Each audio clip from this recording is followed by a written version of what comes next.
bienvenue dans ton espace sécuritaire.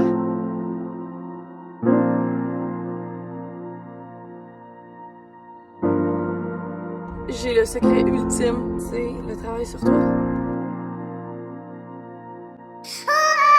Salut et bienvenue dans cette dernière capsule qui parlera de l'enfant intérieur et de sa guérison.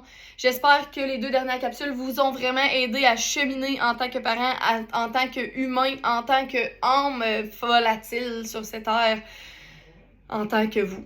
Parce que vous êtes unique et vous méritez la guérison et l'amour et la compassion. Et j'espère que c'est ce que vous vous donnez. Donc, aujourd'hui, on va parler de comment votre enfant devient blessé, quelles sont les blessures les plus fréquentes. Donc, notre enfant intérieur peut être blessé de différentes manières pendant notre enfance. Voici quelques exemples de situations courantes qui peuvent causer des blessures à notre enfant.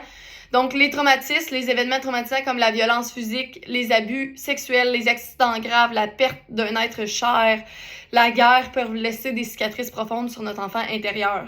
La négligence émotionnelle, comme je vous disais, un parent qui n'a eu aucun regard sur vous lorsque nos besoins émotionnels de base ne sont pas satisfaits, comme l'amour, l'attention, l'affection, le soutien, ça peut causer une blessure à notre enfant intérieur de tout le temps vouloir être de plus en plus vu. Excusez-moi. La négligence émotionnelle peut se manifester par une absence d'interaction chaleureuse, un manque d'écoute, de validation de la part de nos parents pour nos émotions.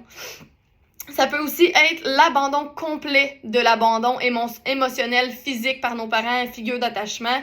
Ça peut avoir été de famille en famille si vous avez été en groupe ou en foyer d'accueil.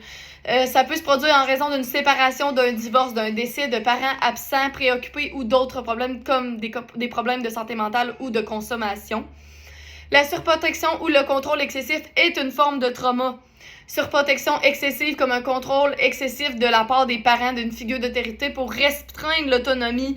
Un enfant qui grandit en tant qu'adulte est incapable de faire quoi que ce soit par lui-même parce que quelqu'un a toujours fait pour lui.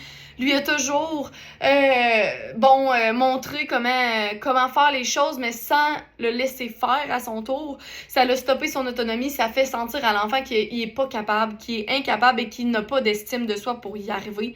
Il y a aussi les tensions familiales, les conflits, les disputes, les divorces acrimonieux, les changements fréquents de domicile, les situations familiales instables qui créent un environnement stressant et causent des blessures intérieures. Ce sont les blessures les plus fréquentes chez un enfant.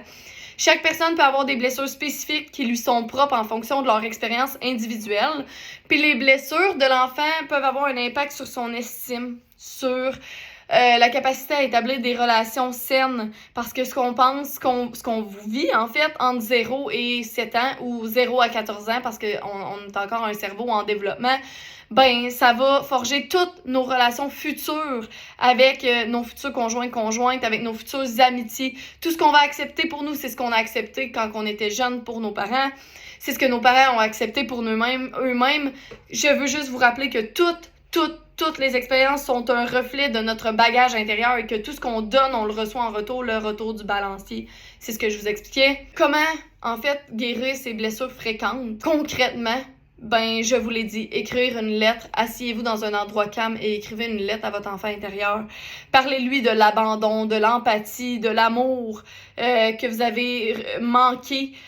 Parlez-lui du contrôle excessif, de comment ça vous a fait sentir. Essayez de lui dire à quel point il est plus obligé de vivre dans cette chose-là. On peut pratiquer l'autocâlin qui, va aller stimuler l'ocytocine et donc créer l'hormone du bonheur. Dessiner, gribouiller, n'importe quoi, là, ça fait vraiment... choisissez une couleur, allez gribouiller sur une feuille. Vous pouvez le faire même avec vos enfants. C'est la couleur que vous allez choisir va représenter l'émotion que vous ressentez et la blessure. Allez lire, choisissez votre couleur. OK, ça va être l'exercice du jour. Choisissez votre couleur et allez sur Internet et demandez à Internet quelle couleur... qu'est-ce qu'elle veut dire cette couleur-là. Et donc, vous allez voir que des fois, on choisit pas quelque chose par hasard. Il n'y a rien qui arrive par hasard. Puis, vous n'êtes pas sur ma page par hasard. Vous voyez plein de choses.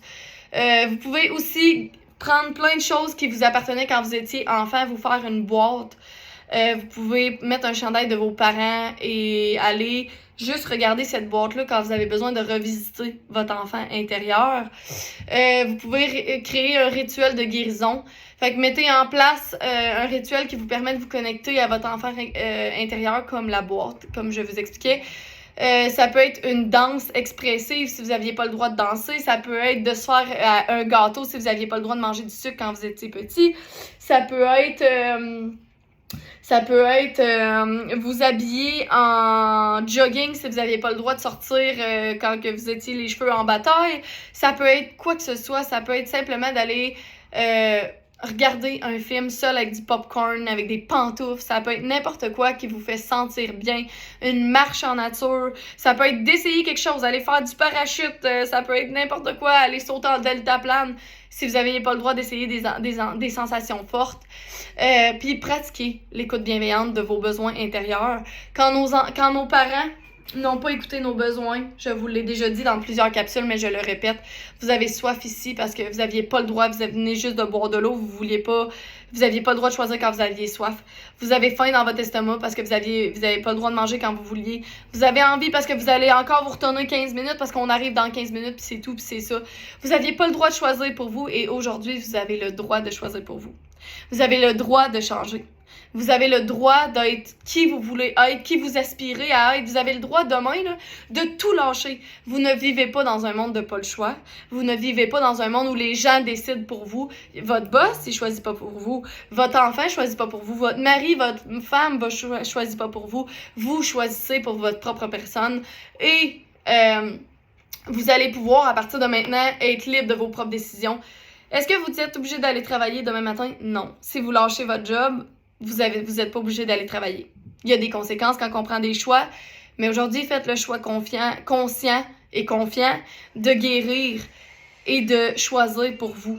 À chaque jour, ce que vous faites, c'est vraiment, faites-le pour vous. Faites-le à partir de maintenant pour que vos décisions vous apportent à être la personne que vous aspirez à être.